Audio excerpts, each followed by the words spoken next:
I never thought I'd say this, but the Traitors might be the closest thing we have to national ritualistic ceremony in 2026.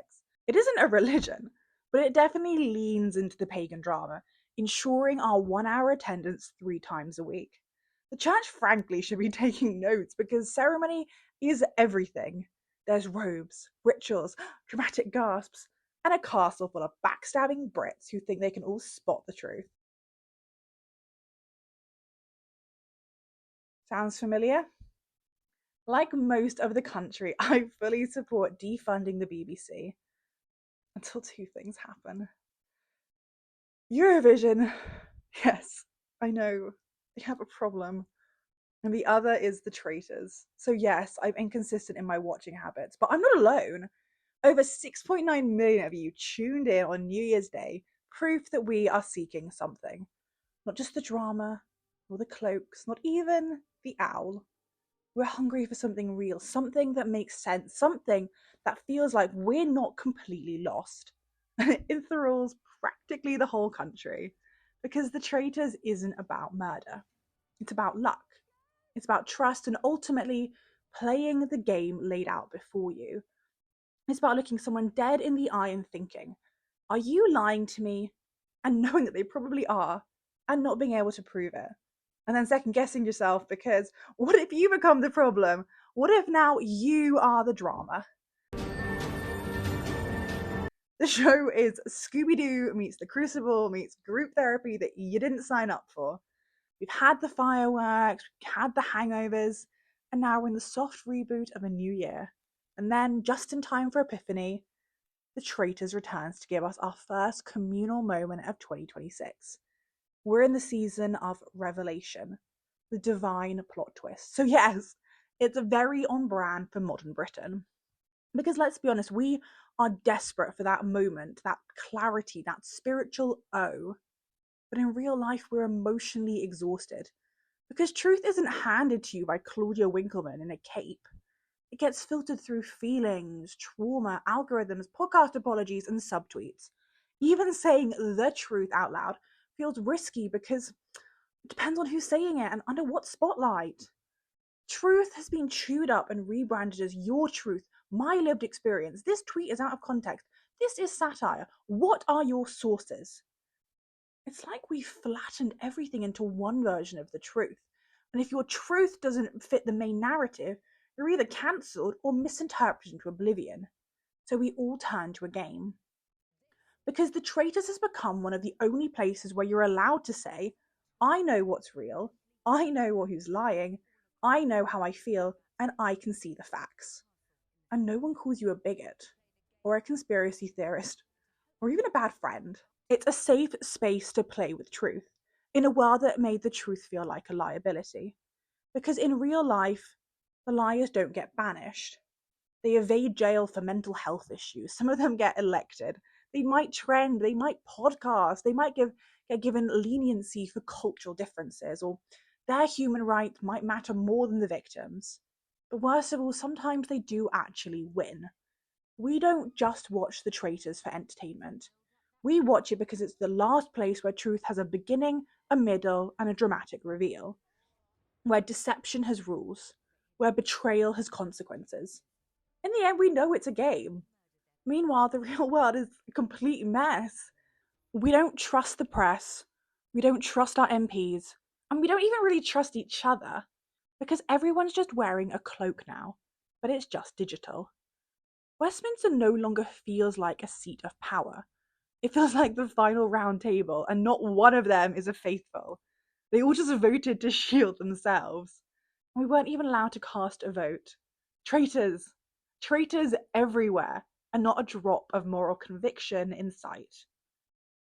At least on the Traitors, when someone lies, they don't follow it up with, the information wasn't fully available to me. I was misquoted. It was satire. You need to hear the full context on my Substack. That's why with the Traitors, we know what we are getting. And that's why we love it. Because it's honest about being fake. In a world where fake pretends to be real, it's kind of weirdly refreshing. We see truth and not the truth getting played out.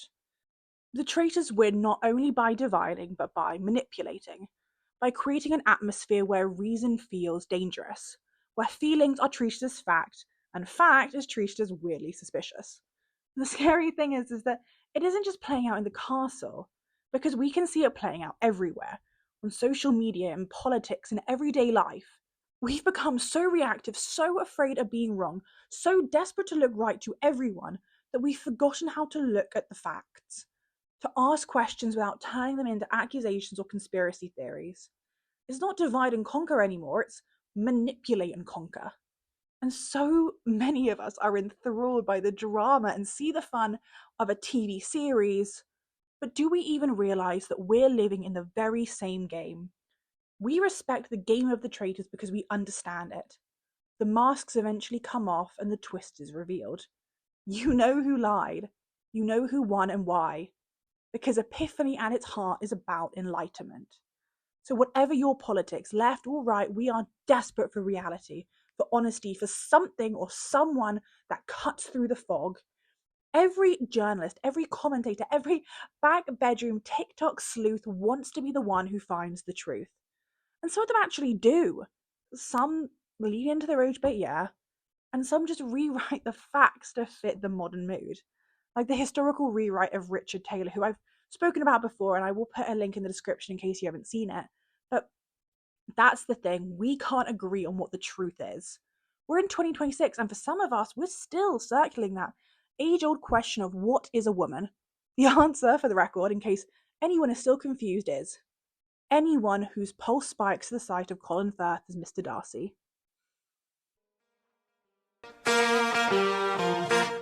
Let's go, girls. Or perhaps an adult female human. Perhaps. One of them's in the dictionary. I'm not sure which. So maybe The Traitors is so addictive because it's one of the few places where we actually get to see reality play out. Where someone lies and gets caught. Where betrayal has consequence. Where truth still has weight. Where you stand up and you say it out loud. Traitor or faithful. And that's what makes The Traitors so perfect for Epiphany. It's a show about revelation. And I do wonder, if the church put half as much focus into scripture as it does into posturing, we'd probably all be back in our droves. Because people aren't spiritually dead, they're just starved of sincerity. Give us real meaning, real revelation, and real truth. And ceremony. But ceremony that we can all be a part of. The timing couldn't be better. We've all just made our New Year's resolutions. January is our collective reboot. A little less New Year, New Me, and more New Year, True Me. And that's what The Traitors gives us. A fantasy world, yes, but one where truth still matters. Where deception doesn't get a diversity grant and a promotion.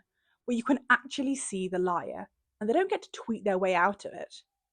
And maybe, just maybe, we walk away thinking, this year, please let someone in real life turn out to be exactly who they say they are.